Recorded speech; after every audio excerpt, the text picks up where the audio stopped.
Testing. Attention, please. Feel the tension as soon as someone mentions me. Here's my 10 cents. My 2 cents is free. A new sense. Who sent? You sent for me? It's your boy, Jack Slack. Fights Gone By podcast. 90s Rap Appreciation Hour. 80s Rap Appreciation Hour is just Sugar Hill Gang and rapping on the beat about what a nice guy you are. Hope I'm coming through all right. I have turned the sound on the microphone down because there is a wood pigeon going at it hard outside my window. Quite an attractive song and, the best of times, but I suppose it is just sitting there going, who wants some dick? Get some dick now. Which would be a good way to date, to be honest. But then, from what I hear from my single friends during the quarantine, that is just all Tinder is at the moment. But here we are again. Here we are a motherfucking again. And it's Monday, the 27th of April, and we are still in lockdown. And it's one of those things where, I don't know, it's been a kind of a weird week of just people not being able to take a nuanced view on anything. But then I suppose that's the modern era, You can be critical of the UFC putting on events and still be like, I would really like an event to keep me busy and to have something to write about. And I don't think that's at all hypocritical, as long as I'm upfront about the fact that I'm quite uncomfortable about the idea of hosting events right now, but I will appreciate a good fight.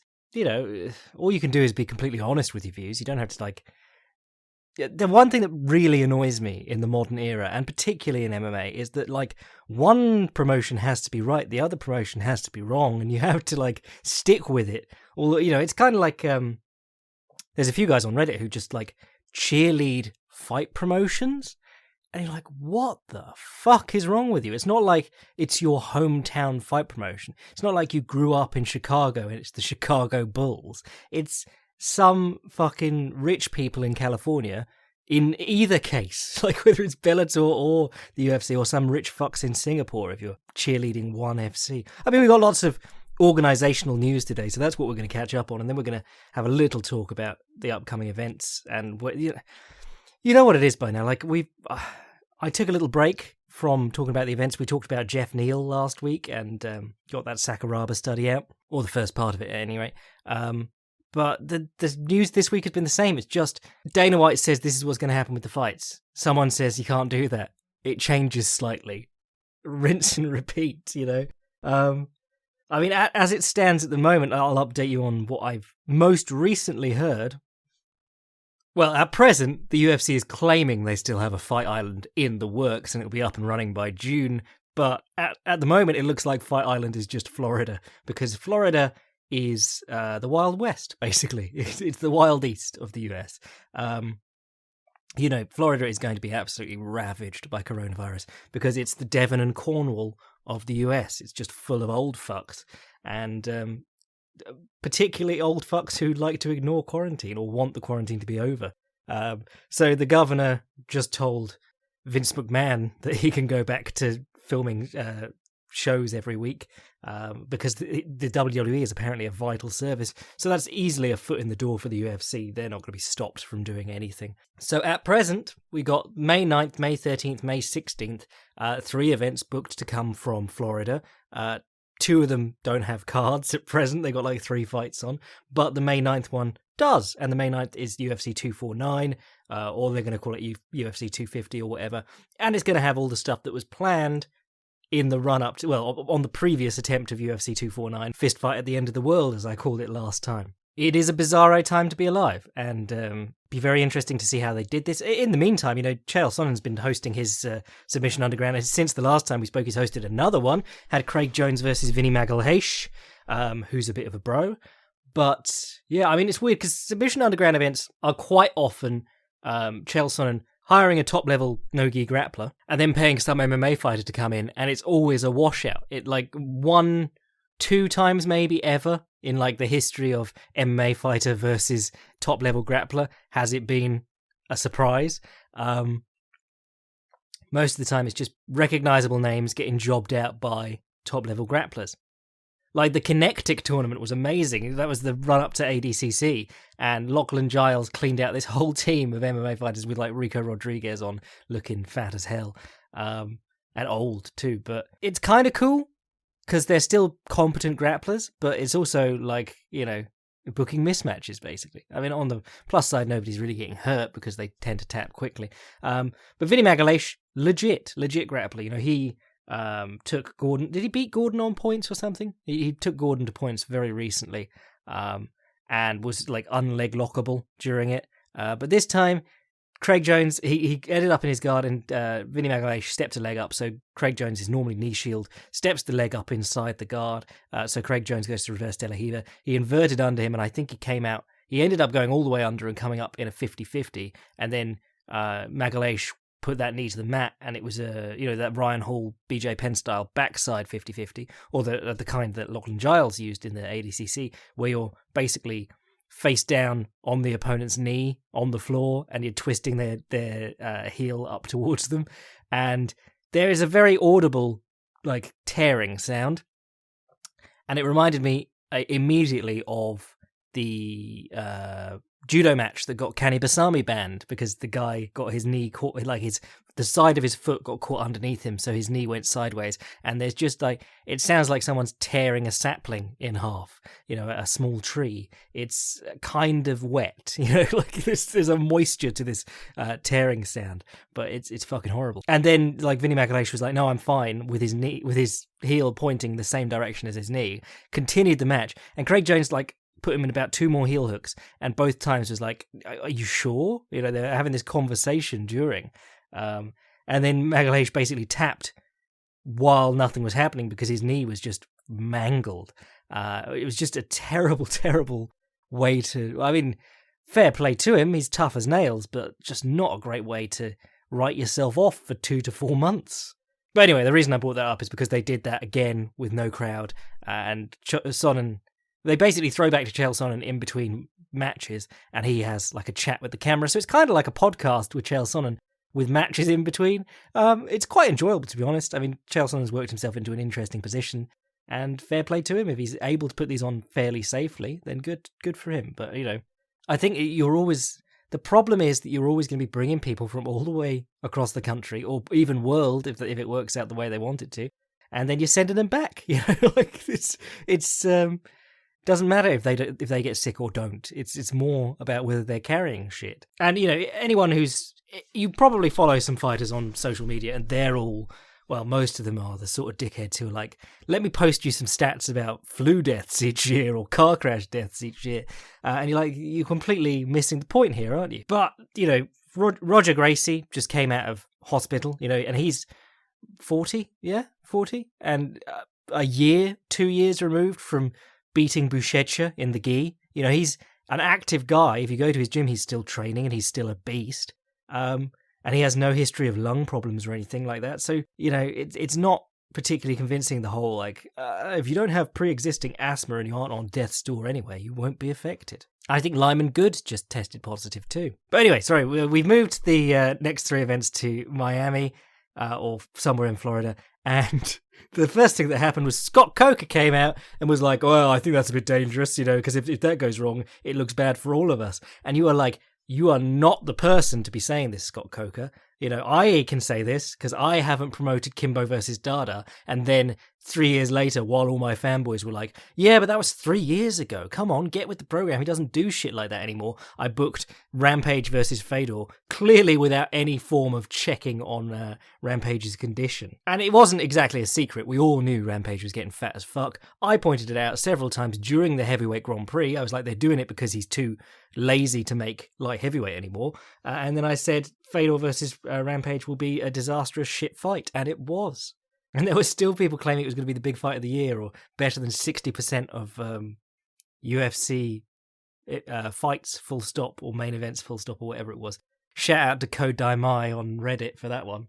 I've stopped making fun of Teep to the Junk because he actually thinks everyone on Reddit is me. But the Coker thing is particularly odd because he is planning to do crowdless stuff on a soundstage or a TV studio or whatever in June. So, he's going to be doing the same thing. Coronavirus won't have disappeared then. It's just promoters being shitlords again. But anyway, on the subject of promoters being shitlords, some great news out of One this week. If you didn't see it, there was the One World concert, and I was like, well, my wife was watching it, and I went, oh, that's interesting. And then I went to my computer, and I saw One being like, we organised the One, all capitalised, world concert and raised 120 million for so-and-so. And I went, what the fuck? Because it had like, Taylor Swift and Lady Gaga and all these people. And then you realise, no, it was the One World concert. It wasn't capitalised. They were the lowest tier sponsor you could be out of about 500 companies. And they're just claiming credit for it. They are so good at this because there are people who don't check. And I'm just like, yes. And in the course of, today, in fact, they they released their first set of rankings and they announced their ranking panel. And honestly, their ranking panel's looking better than the UFC's. The problem is that I don't believe for a second that these guys are actually ranking it. It'll be one just saying what they want and these guys releasing it and signing off on it, which is, what you could do with the MMA Journos Association to make some actual real rankings sport-wide. But they won't, because as far as I know, that association only existed because Ariel got kicked out of an event once and got everyone together to get him back in.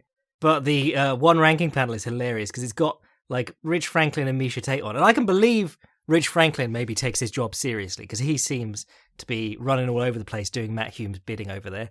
But Misha Tate, you're telling me that the woman who took gigs commenting grappling tournaments on Fight Pass and didn't know who Gordon Ryan was when he won ADCC like a week before, 2 weeks before, and kept calling him Jordan Ryan and saying, Jordan Ryan's opted for bottom position here. That's not smart, but maybe he knows something we don't. And I'm supposed to believe that she's going to watch 6 divisions or whatever, male and female, of and kickboxing and Muay Thai, I presume, of Asian jobbers who she's never seen before and is going to rank them. I mean, you've got some better names on there, like Tom Taylor. I think I used to work with him at Fightland. James Goyder. Well, James Goyder is a mixed one because he does do good work covering Asian MMA, but he is also kind of a mouthpiece for One. He was the one who famously tweeted that One was going to be bringing in WADA testing in 2019. And Gary Tonin was like, no one told me about this, and I'm competing for them. And James Goyder was like, well, they are. And they then didn't. And at any point possible, you should just point out that One is going to start WADA testing in 2019. But yeah, I mean, you've got a decent number of people in there. You've got Low Kick MMA on there. You got, things that aren't real, like MMA Planet or whatever. It's kind of like just those random disc jockeys on the UFC's ranking panel. But I feel like if One just do their own rankings and put them out and have these guys sign off on them, that's still better than the UFC being slaves to 14 random dudes who don't really watch the fights. It's such an embarrassing look. Anytime you look at the UFC rankings, you're like, were these decided by idiots? And then you go, oh yeah, they were. What else is coming out of One FC, or One Championship rather? They're talking about Martin Nguyen versus Tan Le. Tan Le, can never say his name right. But that's a good little fight, and they want to do that in Vietnam, which has just legalised MMA, the second coolest thing Vietnam's ever done. What other news do we have? Matchup stuff. Well, now, see, this is weird, because every time, all these news pieces, I'm kind of like, I thought that was already happening. Like Cerrone versus Pettis, booked for May 9th card. Cejudo versus Cruz, booked for May 9th card. And I was like, I just assumed those were happening anyway, or were going to happen on the first card back. Other fun news. Ion Kutalaba's appeal to overturn his loss to Magomed Ankalaev denied. You have been owned, Ion Kutalaba. And I just love the idea of Ion Kutalaba reacting to that news. It made me feel good for the day. The weird one is PFL announced that they're giving their fighters $1,000 a month to live on, and you're like, good, cool, that's good, you're giving them money. And then they released a third of their roster, and you're like, are you giving them the $1,000 a month until they get back in work, or what are you doing? Fair play to Bellator and the UFC for not, as far as I know, Bellator hasn't cut any of their roster during this, and the UFC hasn't cut any of their roster. And WWE, well, it came out the other day that they made huge amounts of money this year and still cut like 30% of their roster. It was insane. If you are cutting people in the middle of this thing and you aren't like on the border of bankruptcy, you're a pile of trash company, to be honest. But then PFL, I was trying to catch up on this week because I started that series catching up on Jeff Neal. I was catching up on PFL and I was watching Lance Palmer. And someone had told me to watch Lance Palmer, and I can't remember who it was because I'd send them a fucking mail bomb now if I could, because it was just so boring. And he's like Randy Couture's protege. So Randy Couture's just like, oh, he's on commentary, and Bas Rutten is phoning it in on commentary as well, and they're just raving about Lance Palmer while he's doing nothing. And then in the final of the tournament, he was fighting some guy who just he couldn't strike, and he was still lighting up Lance Palmer. So really, like, I was thinking any Bellator or UFC fighter, just get a sabbatical. I mean, Charles Oliveira, his contract's coming up. I'd just take a year off, go to PFL, compete in both the featherweight and the lightweight tournaments, because you can, and win an easy $2 million, mate. That has got to be the easiest money available in the sport right now for a good fighter. But anyway, there's not an awful lot going on, as you might have noticed. So let's hit the questions. What's up, Jack? I see lots of resources online for learning BJJ and striking, such as BJJ Fanatics videos, and I'm a fan of Bazooka Joe on YouTube. Could you recommend any online videos or books I can access that will help my wrestling for MMA? Would like to gain more knowledge about the fundamental positions, clinching against the wall/cage, and shoot fighting, as Danaher calls it. Thanks, from Matthew. This is an odd one, because I started reading this question being like, well, you want to get on colat.com for a start. Because that was Kerry Colat. He had a membership website, and then like a year ago, 2 years ago, he decided like you don't need to pay for it anymore. It's all just there free. And he's a very, very good wrestling coach, and was a very, very good wrestler in his time. And it's just terrific. If you don't have much knowledge of wrestling, that's the place to go. In terms of wrestling for MMA, there isn't actually an awful lot of resources out there. Most of what I've learned by training with dudes who are wrestling for MMA. And actually wall wrestling, because that is what makes MMA different to every other sport. That is, I would say that's like, if you were doing one of those lame-ass human weapon programs or whatever, and you were saying, MMA is the art of the so-and-so, here's 3 techniques from it, all of them would be wall wrestling, because that's the difference between MMA and actual wrestling and actual kickboxing and things like that, is that doesn't exist in any other sport. There was a couple of, I think it was on the Warrior Collective, they got a couple of cage wrestling videos up. They weren't particularly in depth for my liking. I do like the Warrior Collective stuff. They did some really good stuff with Lucian Carbin, and I think they've got something coming with Liam Harrison or something like that. But they got some interesting instructionals over there, mainly striking stuff. But yeah, not a tremendous depth of stuff available on wall wrestling generally, which is really interesting because it seems like a lot of the guys who are really elite, some of the biggest difference seems to be in their wall wrestling, whether it's like a Habib-style character who's so good at holding people down and returning people to the mat as they climb up the fence, or the guys who are able to use the fence really well to get up and get away, or to prop themselves up while they pummel for grips and things, like the Jose Aldos, the Dominic Cruzes, and so on. There seems to be a little degree of secrecy to it. Like a few years ago, guys started doing the switched foot thing, because it used to be you go to the fence, you get pushed to the fence, you widen your stance, so you're doing like a long, front stance from karate or taekwondo, or I don't know, Warrior One from yoga, but it's been doing a lot of yoga lately, so bear with me. But you go into like a long split-legged stance along basically the seam of the mat between there and the cage, and you try and spread your legs out so that the opponent can't pick both up, basically, and you can fight their arms up your hips and start pummeling. And then some guys started doing the reversing the legs, so you'd have say you're facing towards your right, and they've got an underhook on your left side, and you're facing towards your right with the overhook, and you've got your legs stretched far apart.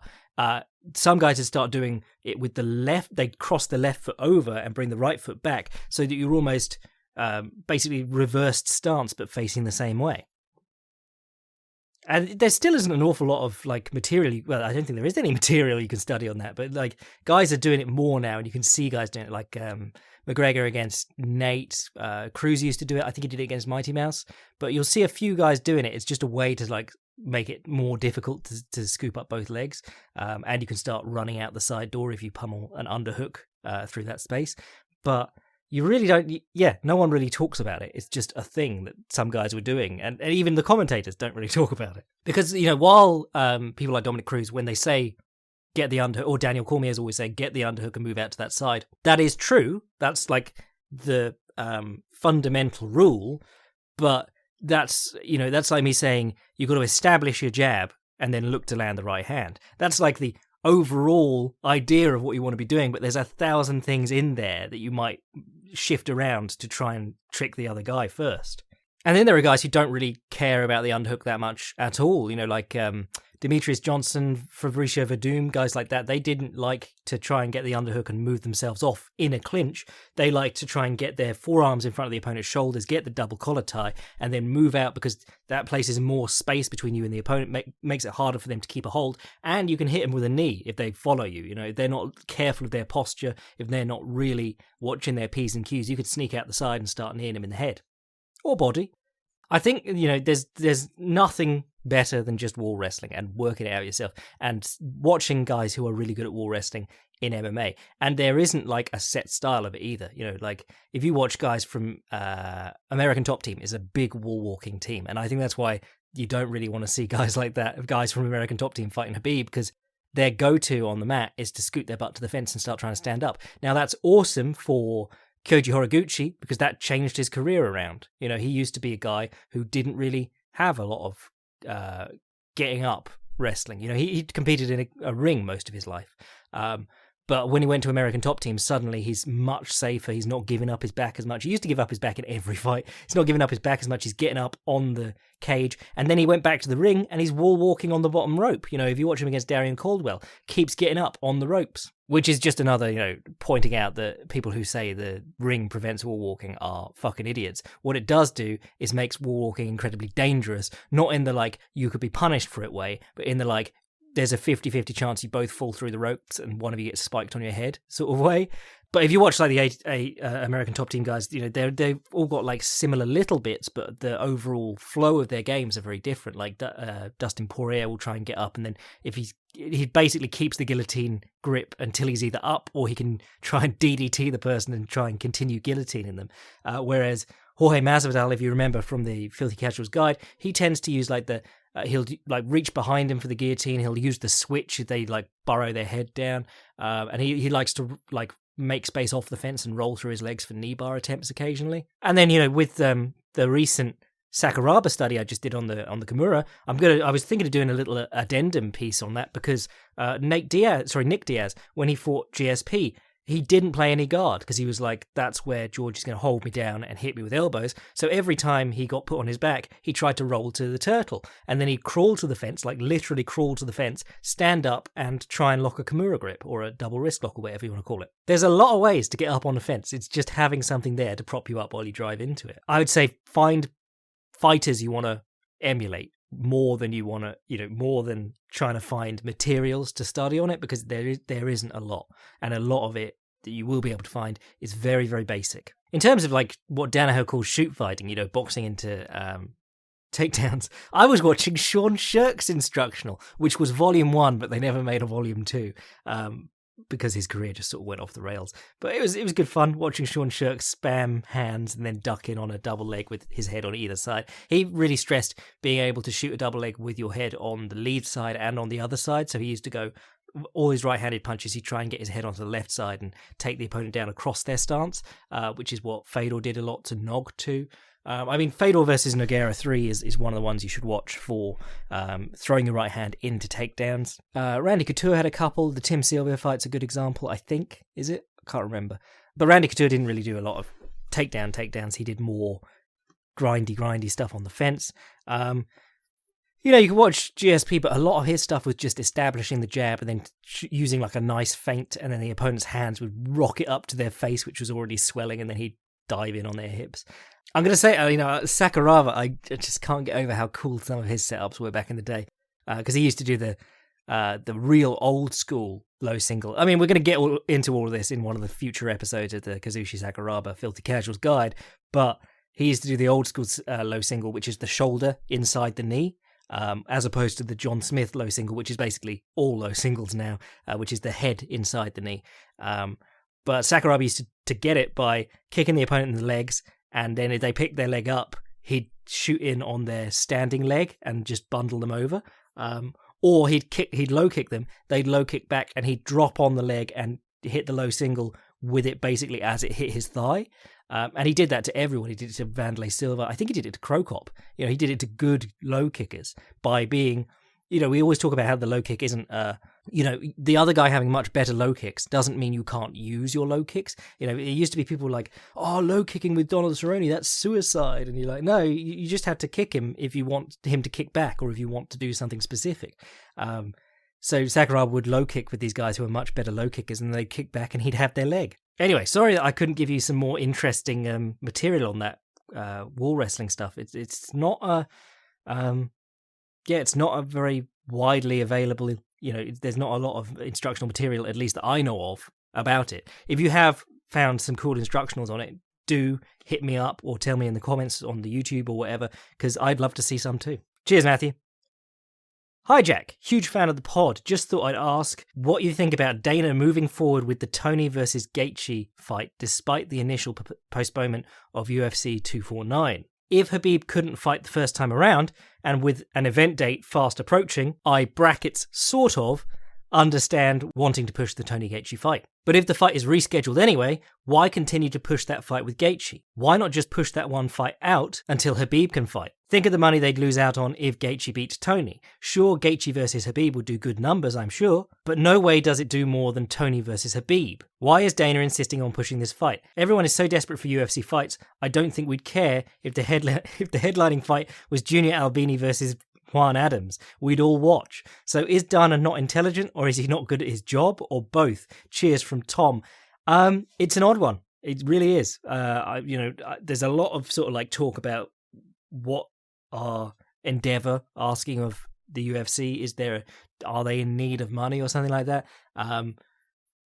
Because it is a strange fight to make, and it's strange to push forward this hard. I mean, I can see that if you have a captive audience, you have, and the other thing is that like once you've seen a fight or two, it's easy to get into it. So if you have a captive audience and nothing's going on and you get some fights on, you've got a good chance of bringing in some new fans. I don't know if you need the biggest fight for that though. So I don't know why you're wasting Tony, because I feel like on the one hand, Tony versus Khabib is a bit of a hardcore fight. I think, it's hard to get a real gauge on this because everyone I know in the MMA centric world is like, this is the biggest fight of all time, because it is very much two of possibly the best fighters ever in the best division fighting. And it's been booked for ages and they've missed it so many times and neither's lost in the meantime. It is an unprecedented situation for them to have postponed it so many times, and still for both guys to take like short notice fights and do all these things that could fuck up them eventually meeting and still have it so that they can is unheard of. So on one hand you're like, well, why even bother? Tony's just going to win it anyway. He always does. But it is super dangerous. I agree. It's a very, very strange decision to make. It is an opportunity cost. You could end up kicking yourself. I mean, on the one hand, Justin Gaethje is a fan favorite, and I've always said, why isn't he made a bigger deal of? If you get enough eyes on Justin Gaethje, you're going to convert people to liking this sport. Because even now he's switched from the super pressure fighting style. He's knocking dudes out in one punch. That's the Tyson thing. That's all you need. It is a very reckless way to do it, to set up this fight with a great chance of blowing up what could be the biggest fight in your sport. And I think I don't have any measure to support this, and the whole thing is that we don't really have a lot of measures to support what kind of star Khabib is, because the only thing we really have is the McGregor fight, and that had the McGregor thing going on. We don't really have a lot to tell how much of a star Khabib is on his own. It could be Amanda Nunes headlining a Brock Lesnar card and being like the biggest draw in MMA for one night only. But I'm almost sensing that, well, certainly I feel like I'm more interested in Tony versus Khabib than I am in Khabib versus whoever. I'm considerably more interested in that. And I think, like, as much as I would love to see Khabib versus Gaethje, I feel like a lot of people I make contact with would be, I know people who are very, very fringe into MMA and will just sort of like try and engage me at parties with their, little bit that they do remember. And it used to be Conor McGregor all the time, but now Tony Khabib is a thing that people will talk to me about, even if they don't know much about MMA. And I'm just not convinced that they would be engaged in the same way if it was Justin Gaethje. I think they'd be like, what happened to Tony versus Khabib? It's a very risky game. It's a very risky game, and I would say it's a silly game. I don't think it's worth it. I don't think it's worth even if everyone in the world watched this card, it was Elvis in Hawaii with 1 billion people watching when the world's population was only like 5 billion. That's a lie, by the way, they didn't. But even if you got those amazing numbers, I don't think it would be worth it. Because if you get that, that's more to do with people having fuck all to do than it is to do with this fight. Because if you haven't been, or I have been following this religiously, or nearly religiously, because it's my job, and I'm still not entirely clear on what's going on. If you haven't been following this, if you've had other stuff going on in your quarantine, if you've been binging Tiger King or something else, you don't know what's going on with this. So yeah, it's a very strange time to use your trump card, basically, your amazing fight, when I feel like most people are going to miss it, or haven't heard that it's happening even to begin with. But, I'm open to being wrong. If it goes ahead, and even if Tony loses, but they get like 3-4 million viewers who pay for it, I'll be like, fucking hell, clearly that was the right time to pull the trigger. I'll still be like, what would they have done with a lesser card? What would they have done if they had Cowboy versus Pettis headline it? Were people just captivated by the need for some sort of live sport? But yeah, I guess we will actually never know. Cheers, Tom. Hello, Mr. Slack. Let me start by telling you that I absolutely love your podcast. It has opened my eyes to a lot of the flaws in MMA, but it also taught me to enjoy it so much more on a technical level. Now, my 2 questions. Do you think that Michael Johnson would benefit from using the Southpaw triple attack? If not, what is something that you think he should add that would benefit him? It has been pretty much downhill for Michael after the Khabib loss, and the only 2 wins he got were over unranked fighters Fili and Lobov. And how would you think it would have impacted the light heavyweight division if Anthony Johnson would have fought there from the beginning of his UFC career instead of starting at welterweight and basically killing himself? Much love from the Netherlands, Nelchi. You're definitely going to mispronounce my name. No, it's not Dutch. I'm going to say Natchi, like Justin Natchi. So a question on the Johnson brothers, Michael and Anthony. Michael Johnson's an interesting one. I've always said, he inspired me to start the Filthy Casuals guides, because I was going to do like a little guide on just guys who sort of don't get the attention and just make the most of what they've got. And his style, I thought, really was that. He did a lot of lateral movement. He did a lot of straight hitting in 1s and 2s, and he did a lot of low kicking with both legs. And for the most part, that was about it, But he managed to adjust the sliders pretty well. He had that fight where he beat Tony Ferguson. Tony Ferguson's... Oh shit, did I just say Tony Ferguson was undefeated? Anyway, he had that fight where he beat Tony Ferguson by decision, and that was by clipping off Tony's pressure. And, Tony fought a bit differently back at that time. He wasn't all pressure. He was mainly looking to land huge punches, whereas nowadays he's more about consistent, constant offense. Back then, he was a lot more like load up and swing wild. Like if you watch his fight with Eve Edwards, this is all stuff I was doing for the Filthy Casuals guide that now I am not making. Unless the fight goes ahead, I better get back to work on that. But that was, it was after the Johnson fight that Tony really got into the heavy pressure stuff more than just like trying to move forward and hit hard. But Johnson did really well, like keeping him from landing more than one punch or even following up single strike. If you can't move your feet to catch the guy, you're really going to struggle. And Johnson was outmaneuvering him, and then he was also hacking away at his legs so that his feet weren't set, so that he couldn't continue his combinations and his attacks. It was a really good performance. I don't think he'd be able to do it. Even that Michael Johnson, I don't know if he'd be able to do it against the modern Tony Ferguson. If they get stuck in the 50-50 for too long, then we'll get a Tony Gaethje come out in 9 months. But there was another one like the Barboza fight, where Barboza was still pretty hot shit, and Johnson knew that he didn't like pressure, and he had to keep backing the kicker up. And Johnson, again, just 1-2s and low kicks, but he stayed on him. He used his footwork, and he played with the sliders, adjusted the ratios, and he put up the aggression, got in Barboza's face, and he ran Barboza ragged. And I think that exact same performance would do the same thing against Barboza today, unless he landed a flying knee as you were coming in. Beneil Dariush did the same thing. Beneil Dariush did basically the same thing, but just got caught. One of the things that I always say about Michael Johnson is that I think he, if the videos of him on Instagram where, he works with Henry Hooft at like a fairly hard sparring gym, and you can see him, they're always posting videos of him in gym wars with like Robin van Roosmalen or fucking Nicky Holzken, who's like 10, 15, 20 pounds heavier than him. And you're like, why are you trying to knock out Nicky Holzken, a much better kickboxer than you? You know, it might be this, or there's always footage of him getting like grounded and pounded by Kamaru Usman, you know, large welterweight Kamaru Usman. And you're like, why are you, I understand the iron sharpens iron mentality, but it's also stupid to leave it all in the training room. And I think a lot of Michael Johnson's slowing down and becoming a bit more fragile, or a lot more fragile actually, has to do with him leaving a lot of it on the training room floor. And I think that's one of the things about a style that's, based in the basics. A lot of the difference between it being a basic, a simple fighter and a fundamental but crafty fighter is in how you move, and how you, like I keep saying, adjust the sliders, up the aggression, use your footwork right. You can use the same tools, but like lots of feints and things, and you can get by on quite a minimalist toolkit. I think, sadly, a lot of the things like timing and movement are things that drop away as you take more damage and as you age. On the other hand, I do think he was. It's kind of hard to give him a hard time over the close fight with Feely, who was, as you said, unranked at the time, but Feely should have been ranked. He's bloody good, or has certainly been doing very well recently. And, as much as we laugh at Artem Lobov, he's not bad. He's got a bad record, but he was certainly getting decent towards the end. You only need to watch him embarrass Teruto Ishihara for that.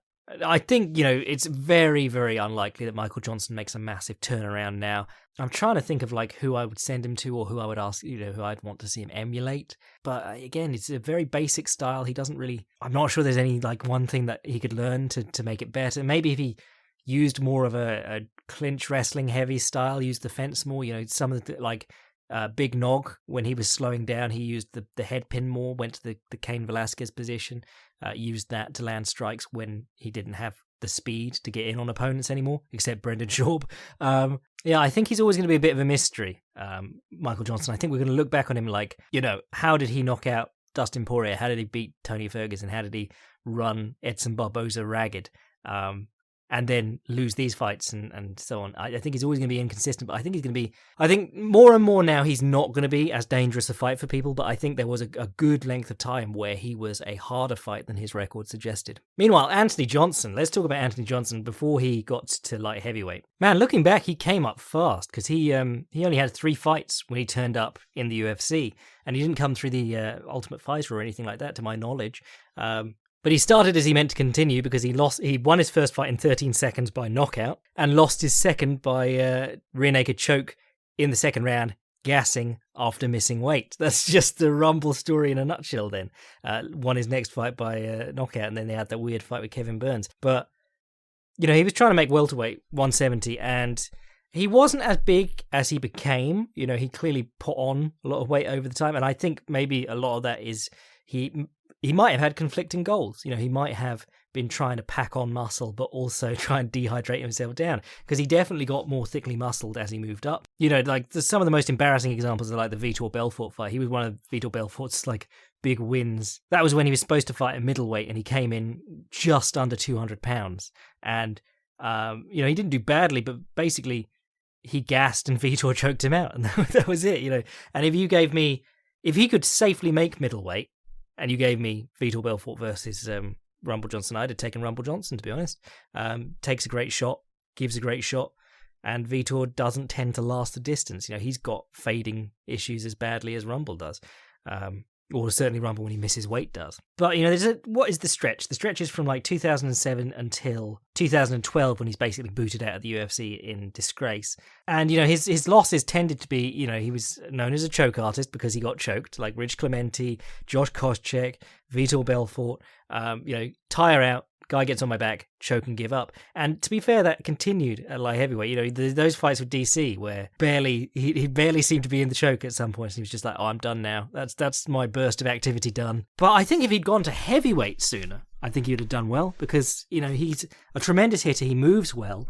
And the step up left high kick into swinging hands is going to work far better at heavyweight, where no one throws high kicks. I mean, not a lot of people throw high kicks at light heavyweight, and he surprises them there.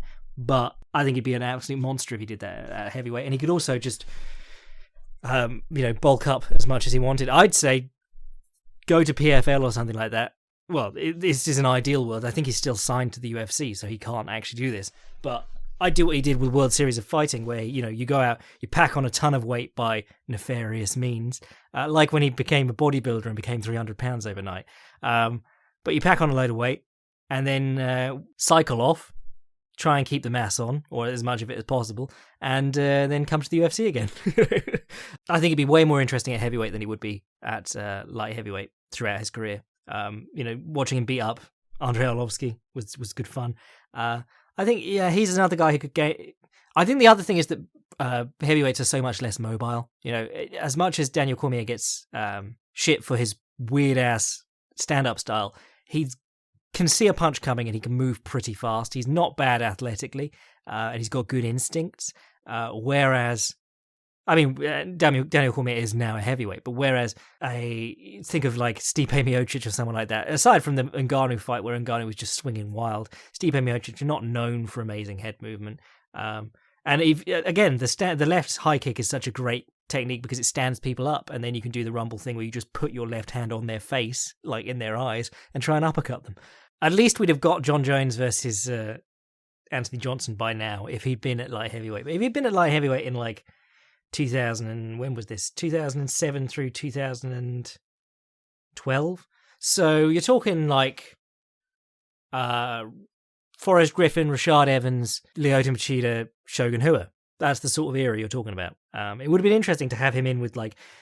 I remember very distinctly when it was just after Pride and UFC merged and they had the light heavyweight division and everyone was so excited about it because someone made a wheel, like a choose your fighter wheel, and it had people like Shogun, John Jones, so on, so the guys who are good, Lyoto Machida, but it also had like guys who were good at the time and we were really excited for, so Sokoju, Luis Barnier Kane, Rogerio Nogueira, guys like that, and I think he would have slotted into that really well. I think he could have been a monster. He'd have murdered Luis Barnier Kane. And against Sokoju, I think Sokoju would gas out quicker than Rumble, to be honest. I don't know, because the things you need to do with Rumble to get him to be a complete fighter might detract from the things that he does that make him the dangerous fighter he is now.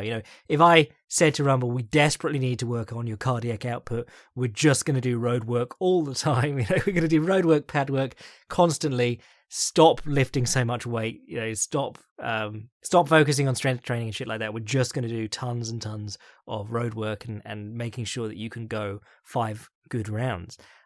Maybe he loses some of that explosive power. Maybe he loses some of his physical strength, and maybe he doesn't become as horribly scary. Maybe when you watch him stop a takedown or something like that, it's often just pushing the guy off or lifting him off his hips and going like "fuck off" and slinging him across the ring. It's not like he's Jose Aldo or Dominic Cruz or someone like that who's going through layers of takedown defense, fighting guys back and pushing them out further. He was a very handsy guy. It was like, dig underhooks, shuck them off, get off my hips, mate. And obviously that works early on against even guys like DC, but then very quickly that stops working because it is a strength thing. It's a strength and a conditioning thing, and you can't keep doing that for however long. Anyway, that's enough wondering about what Rumble could have been, because he's still got the chance to, baby. He's coming back. Where is he on his weight cut? He's like 270 or something like that now. Mind you, there's no better time to do it than in quarantine. You're not going to get to the gym and lift all the weights now. Right, to keep you up to date on what's coming, working on part 2 of the Sakuraba stuff, maybe next week release, don't know. Well, it depends if I want to try and do a Tony Ferguson thing in the meantime. I've got, again, like half of that done. Got an Andy Risty thing which I'm going to try and drop this evening. That's going to be a Patreon boy thing. Big article on punching off kicks, chaos footwork I was calling it, where you're just like how Andy Risty was constantly stumbling in and out but still knocking people out if they try to counter him. So we're going to be talking about that, and that's going to be up on the Fight Primer with the audio track and stuff, so that if you don't want to read it, you just want to look at the pictures and listen to me talk about it, you can. And then I might get another film room in too. This is my thing. I start about 5 things and I plan to spread them out throughout the week, and then I try and, I have to bring them all to conclusion about the same time and drop them within 2 days of each other. But But yeah, if you want to get in on the Patreon, support the podcast, and check out the extra cool stuff like the Andy Risti study that we're doing and the absolute masterclass Tonin versus Palhares and so on, get in on the Patreon. If you want to send an email to the podcast, fightsgonbypodcast@gmail.com. And if you want to see what I'm writing at any time, fightprimer.com. If you haven't checked out the Kazushi Sakuraba Filthy Casuals Guide, make sure to do that. And if you haven't checked out the Big Nog one, that went under the radar. Need to make a better thumbnail, I think, probably because it was a very shitty thumbnail I made for that. But, yeah, lots going on. Stuff to keep me busy, at least, because I have a horrible feeling that this May 9th event is going to be cancelled. But if it goes ahead, it'd be nice to have some stuff to talk about. I'm your boy, Jack Slack. Hope you're staying safe, and I will catch you soon. Cheers.